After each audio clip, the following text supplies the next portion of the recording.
ఓం శ్రీమాత్రే నమః. నమస్కారం.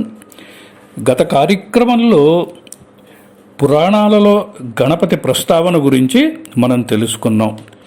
ఈరోజు కార్యక్రమంలో సాహిత్యంలో గణపతి గురించిన వివరాలు తెలుసుకునే ప్రయత్నం చేద్దాం. 6వ శతాబ్దపు దండి మహాకవి దశకుమార చరిత్రలో మొదటిసారి మనకి సంస్కృత సాహిత్యంలో గజానుని హస్తివక్రో భగవాన్ అని వర్ణించినట్టు కనపడుతుంది. 7వ శతాబ్దికి చెందిన భవభూతి మాలతి మాధవం నాంది శ్లోకంలోనే గణపతి స్తుతి కనపడుతుంది. 8వ శతాబ్దపు మాగుడి శిశుపాల వధంలో కూడా వినాయకుని స్తుతి కనపడుతుంది. 9వ శతాబ్దానికి చెందిన రాజశేఖరుడు రచించిన బాలభారతంలో గణేశుడు వ్యాసుడికి వ్రాయనకారుడిగా మహాభారతం రచించాడు అన్న కథనం కనపడుతుంది. 11వ శతాబ్దపు కన్నడ కవి సోమేశ్వర మల్లుడి మానసోల్లాస కావ్య ప్రారంభమే గణేశ స్తోత్రంతో మొదలవుతుంది.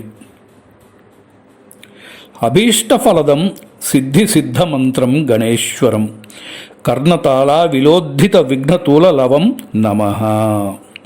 అభీష్ట ఫలాలను విజయాలను ఇచ్చేవాడు, తన పెద్ద చెవులను అటూ ఇటూ ఊపుతూ విఘ్నాలని దూరం చేసే గణేశుడికి నమస్తే అని ఈ శ్లోకం యొక్క అర్థం.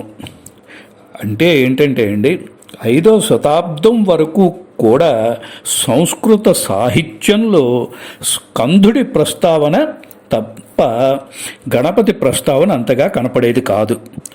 6వ శతాబ్దం నుంచి గణేశ ఆరాధన బహుళ ప్రాచుర్యంలోకి వచ్చింది. జైన సాహిత్యంలో, బౌద్ధ సాహిత్యంలో గణేశుడి ప్రస్తావన విస్తారంగా కనిపిస్తుంది.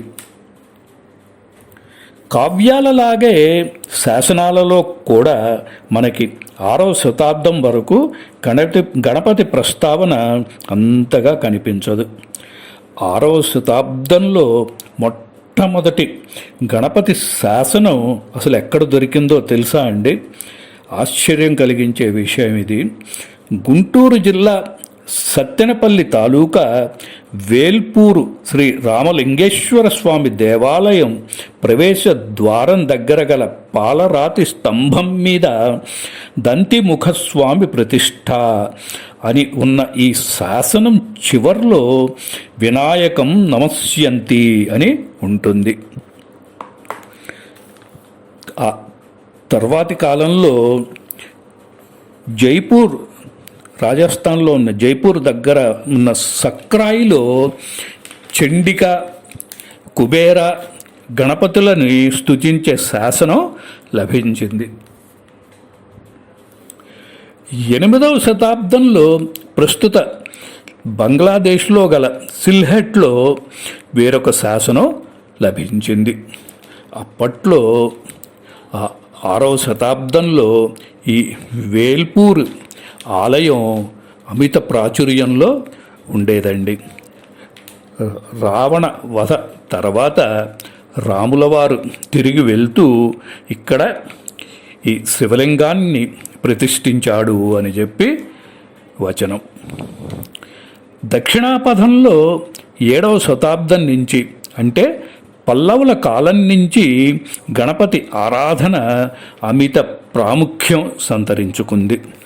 7వ శతాబ్దం నాటికి గణేశుడు భారతీయ వర్తకులు, బౌద్ధమత ప్రచారకులు, రాజులతో పాటు ప్రయాణించి చైనా, జపాన్, ఆసియా ఖండం మొత్తంలో తన ప్రభావాన్ని విస్తరించాడు. ఆ విధంగా Nepal, Sri Lanka, Burma, Java, Bali, Tibet, Thailand, Cambodia దాకా గణపతి ఆరాధన విస్తరించింది. చైనా వరకు విస్తరించిన కుషాణుల ద్వారా గణపతి ఆరాధన చైనా చేరింది. 11వ శతాబ్దపు చైనా చక్రవర్తి ఈ గణపతి ఆరాధన నిషేధించడంతో తరువాతి కాలంలో గణపతి ఆరాధన అక్కడ కనుమరుగయ్యింది. మీరు 11వ శతాబ్దం నాటి ఇరాన్లో లభించిన గణపతి విగ్రహాన్ని కూడా ఇక్కడ మీరు చూడవచ్చు. ఇప్పుడు మనం చూస్తున్న ఈ గణేష చవితి ఉత్సవాలకు నాంది పడింది మాత్రం మరాఠా పేష్వాల ద్వారా. 17వ శతాబ్దపు బాలాజీ బాజీరావు, అంటే ఆయన్నే నానాసాహెబ్ పేష్వా అని అంటారు, ఈ గణపతి బహిరంగ ఉత్సవాలకి ఆద్యుడు. 1760-1791 మధ్యకాలంలో పూణేలోని శనివారవాడలో ఈ గణేష ఉత్సవాలు 10 రోజులు జరిగినట్లు, ఈ 10 రోజులకి అప్పట్లో ఆ కాలంలో 4,358 రూపాయలు ఖర్చు అయినట్లు వివరాలు తెలియజేస్తున్నాయి. తరువాతి కాలంలో మౌర్య గోస్వామి ద్వారా మరింత ప్రచారంలోకి ఈ ఉత్సవాలు వచ్చాయండి. కృతయుగంలో మహోత్కట వినాయకుడిగా, త్రేతాయుగంలో మయూరేశ్వరుడిగా, ద్వాపర యుగంలో గజాననుడిగా, అంటే ఇప్పుడు ప్రస్తుతం మనం చూస్తున్న ఆరాధిస్తున్న రూపం అన్నమాట. మనం ద్వాపర యుగం నాటి ఆ రూపాన్నే ప్రస్తుతం మనం ఆరాధిస్తున్నాం. కలియుగంలో ధూమ్రకేతువుగా జన్మిస్తాడు అని చెప్పి గణేష పురాణ వచనం. ఈ వివరాలన్నీ కూడా పూణేలో కల ఆనంద ఆశ్రమం వాళ్ళు చాలామంది పండితులతో, దేశవ్యాప్తంగా దగ్గర 1300-1500 మంది పండితులతో చర్చలు జరిపి పరిశోధనలు చేసి వివరాలన్నీ కూడా సేకరించారండి. ఇవి గణపతి గురించిన కొన్ని విశేషాలు. మరొక కార్యక్రమంతో నెక్స్ట్ వీడియోలో మళ్ళీ కలుసుకుందాము. సెలవు. స్వస్తి.